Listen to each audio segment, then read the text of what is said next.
Hello दोस्तों, आज हम आपको ऐसी कहानी के बारे में बताने जा रहे हैं जो बहुत ही विचित्र है। बरसाने की एक कहानी जहां राजेश्वर श्री राधा रानी जी का जन्म हुआ था। बरसाना में श्री राधा जी का एक मंदिर है जिसके पास सेठ जी रहा करते थे। सेठ जी बहुत ही संपन्न थे, उनके पास सब कुछ था। आलीशान दुकान, भव्य भवन, 3 बेटे और 3 बहुएं। सेठ जी यूँ तो हर तरीके से साधन संपन्न थे, लेकिन फिर भी उनके मन में बहुत बड़ा दुख था। उन्हें हमेशा लगता था कि काश उनकी एक पुत्री भी होती। उन्हें लगता था कि अगर उनकी एक पुत्री होती तो वे अपने मन की सारी बात अपनी पुत्री को बताते और पुत्री को लाड करते। कुछ समय पहले सेठ जी की पत्नी का देहांत हो गया था, इसलिए सेठ जी भी अपने आप को बहुत अकेला महसूस करते थे। सेठ जी हमेशा अपने घर के पास स्थित मंदिर में श्री राधा रानी का दर्शन किया करते थे। एक दिन जब सेठ जी मंदिर में दर्शन करने गए, उस दिन मंदिर में एक संत पधारे थे। सेठ जी को उदास देखकर संत ने पूछा, उदास क्यों हो बेटा? सेठ जी बोले, महाराज, मेरे कोई बेटी नहीं है, इसलिए मैं उदास हूँ। संत मुस्कुराए और बोले, यदि जीवन में किसी का अभाव है तो उसकी जगह भगवान को बिठा लेना चाहिए। सेठ जी बोले, महाराज, मेरे तो कोई बेटी नहीं है तो मुझे क्या करना चाहिए? संत बोले, अरे सेठ, जब तुम्हें बरसाने का वास मिला है तो तुम बरसाना की बेटी श्री राधा जी को ही अपनी बेटी क्यों नहीं मान लेते?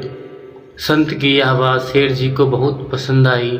उसी दिन सेठ जी ने श्री राधा जी का एक बड़ा चित्र मंगवाया और उसे अपने कमरे में लगा दिया। अब तो सेठ जी का जीवन ही बदल गया था। वे उठते बैठते, सोते जागते श्री राधा जी को अपनी बेटी मानकर उनसे बात किया करते।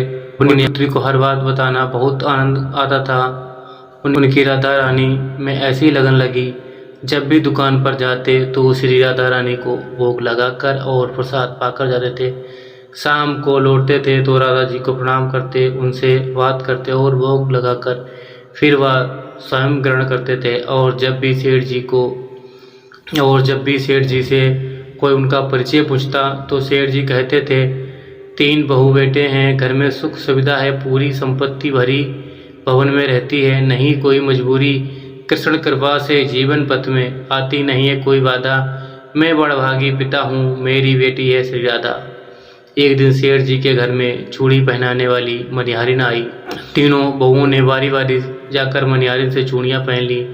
श्री राधा जी को लगा कि आज हमारे पिता के घर में चूड़ी पहनाने वाली कोई आई है तो मैं भी जाकर चूड़ी पहन लेती हूँ। वैसे ही तीनों बहुएं चूड़ियाँ पहनकर गईं। वैसे ही श्री राधा जी प्रकट हो गईं।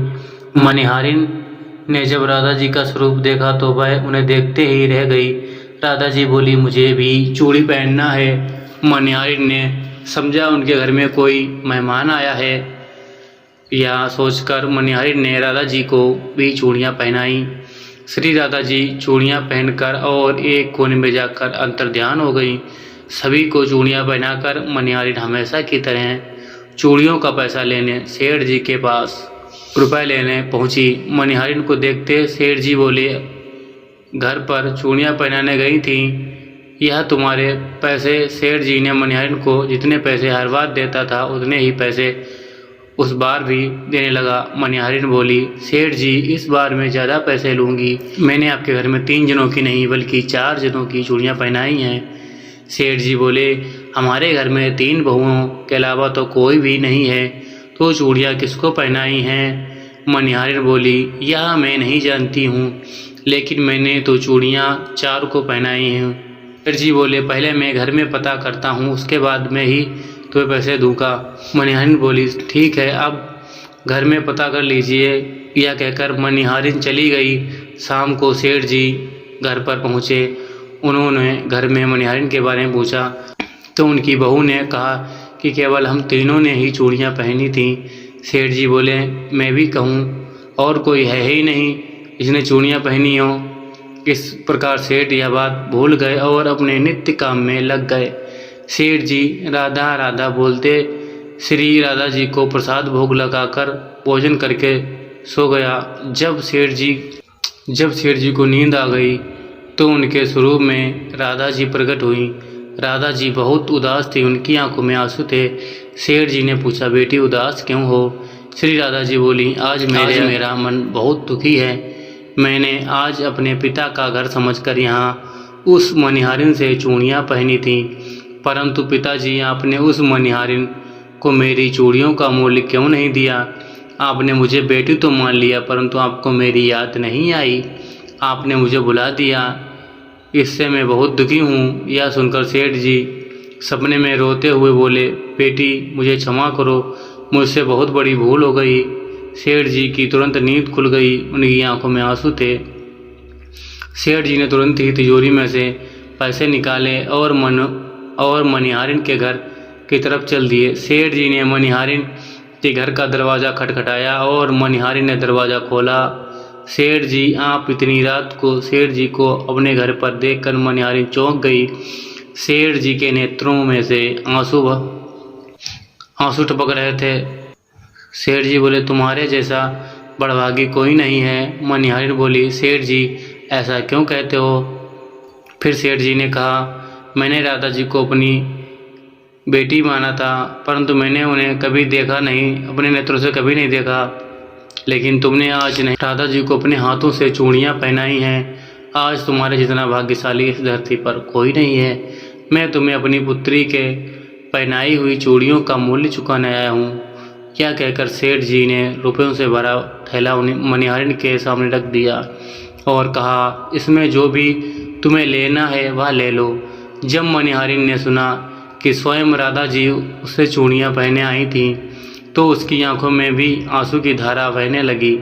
मनिहारिन बोली, सेठ जी मैं राधा जी की चूड़ियों के पैसे आपसे कैसे ले सकती हूँ?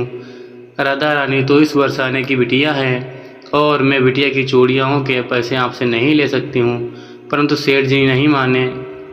सेठ जी ने रुपयों से भरा थैला मनिहारिन के घर पर छोड़ दिया और वहाँ से सीधे राधा रानी के मंदिर चले गए। उस दिन के बाद सेठ जी ने सब कुछ छोड़कर संन्यास ले लिया और अपना शेष जीवन राधा रानी के मंदिर में राधा जी की भक्ति करते हुए बिता दिया। प्रेम से बोलो, जय श्री राधे।